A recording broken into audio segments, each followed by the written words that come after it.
Oui, j'apprécie positivement ces mesures, en mesure où ça va dans le sens de celles qui avaient été prises la dernière fois, et qui tendaient à faire de telle sorte que les Sénégalais puissent vivre avec le virus. Parce que c'est vrai que nous vivons une crise sanitaire, mais qui va fatalement être accompagnée par une crise économique, voire alimentaire.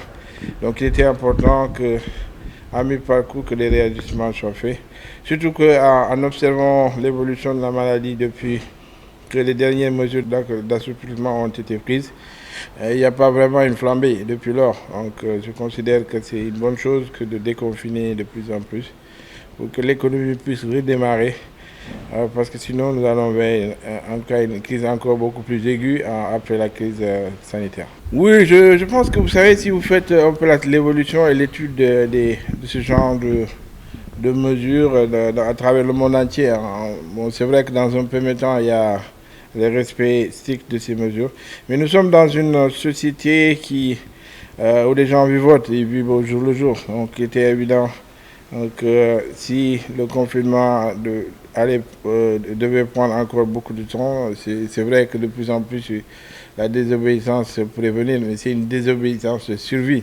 Parce que les gens ont besoin de vivre, il y en a qui vivent au jour le jour. Il était important que des mesures d'assouplissement soient prises. Mais l'un dans l'autre, il faut quand même condamner ces violences on pouvait manifester un peu dans le calme, dans le silence pour réclamer peut-être l'assouplissement des mesures, mais je pense il n'est pas tolérable de défier l'autorité de l'État.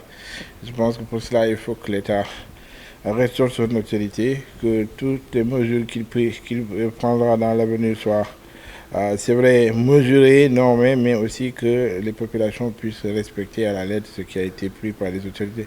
Maintenant, on va vers le déconfinement, en fait, vers la levée de beaucoup de mesures de restriction de rassemblement, aussi bien dans les lieux publics que dans les lieux privés, mais aussi dans le transport en commun. Maintenant, il faudra qu'on puisse insister davantage sur le respect des mesures barrières, parce que sinon nous allons aussi vers une propagation de cette maladie, donc, notamment dans les transports en commun, notamment dans les manifestations privées, comme les mariages, les baptêmes qui vont, c'est sûr, reprendre avec cette levée de cette interdiction, mais aussi faire de telle que dans les restaurants, que les mesures barrières soient respectées. Parce qu'en portant le masque, on se confine en fait. Donc il faut que les gens puissent se confiner en portant le masque et surtout en lavant les mains, en refusant, en fait, en ne serrant pas les mains des autres, et surtout en respectant une distance. Je pense qu'en le faisant, on va minimiser en tout cas les risques de contamination.